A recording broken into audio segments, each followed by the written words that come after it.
Hello friends, welcome to my channel bake and more. আশা করি আপনারা সবাই ভালো আছেন, আমিও ভালো আছি। আজকে আমি নিয়ে চলে এসেছি টোপা কুলের চাটনি রেসিপিটি। এই টোপা কুলের চাটনিটি আমি একটু অন্যভাবে করেছি। রেসিপিটি যদি ভালো লাগে তো প্লিজ চ্যানেলটিকে সাবস্ক্রাইব করে দেবেন।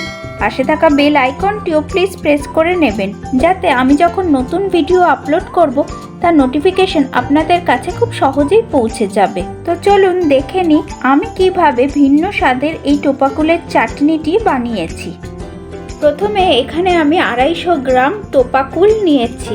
দেখুন ঠিক এই রকম টোপা কুলগুলো হবে।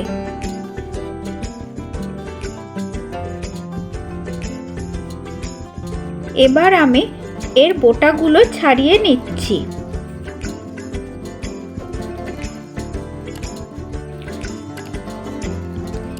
এইভাবে সব কুলগুলোর বোটা আমি ছাড়িয়ে ফিরে আসছি। আমি সব টোপা কুলের বোটাগুলো ছাড়িয়ে ফিরে এলাম। এবার আমি কুলগুলো ভালো করে জল দিয়ে ধুয়ে নেব। কুলে অনেক সময় ময়লা থাকে, তাই জন্য কুলগুলো ভালো করে ধুয়ে নিতে হবে। এবার জল থেকে তুলে নিচ্ছি। সব কুলগুলো আমি ধুয়ে নিয়েছি। এবার কুলগুলোকে আমি হালকা থেতো করে নিচ্ছি।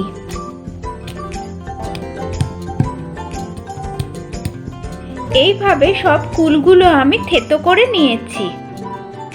এবার একটি কড়াই হিটে বসালাম, তাতে 1 চামচ সর্ষের তেল দিলাম। তেলটা ভালোভাবে গরম হলে এর মধ্যে একটি শুকনো লঙ্কা আর ছোট 2 টুকরো দারচিনি ফোড়ন দিলাম। ফোড়নের সুগন্ধ বের হলে এতে কুলগুলো দিয়ে দিলাম।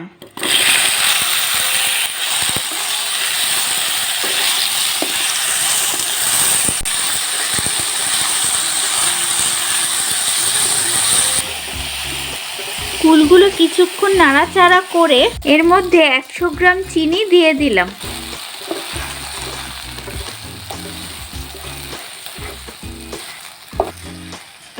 চিনিটা একটু গলার জন্য অপেক্ষা করছি। ফিরে আসছি কিছুক্ষণ পরে। ফিরে এলাম কিছুক্ষণ পরে, চিনিটা গলে গেছে। এরপর 1/8 টিস্পুন নুন দিলাম। এবার অল্প জল দিয়ে কুলটা কিছুক্ষণের জন্য রান্না হতে দিচ্ছি।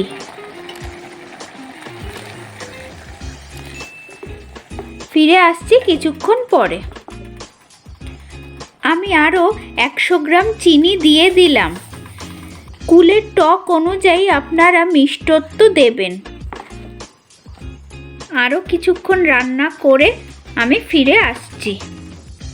নাড়তে নাড়তে যখন কুলের মিক্সচারটা এরকম মাখা মাখা বা আঠা আঠা মতো হয়ে যাবে, তখন 1/2 চামচ বিট নুন, 1/4 টিস্পুন দারচিনি গুঁড়ো দিলাম।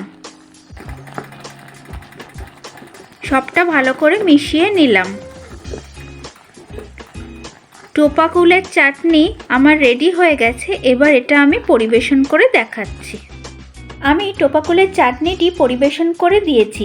রেসিপিটি ভালো লাগলে প্লিজ চ্যানেলটিকে সাবস্ক্রাইব করে দেবেন। পাশে থাকা বেল আইকনটিও প্লিজ প্রেস করে নেবেন, যাতে আমি যখন নতুন ভিডিও আপলোড করব তার নোটিফিকেশন আপনাদের কাছে খুব সহজেই পৌঁছে যাবে। তাহলে আসি আজকে, টাটা।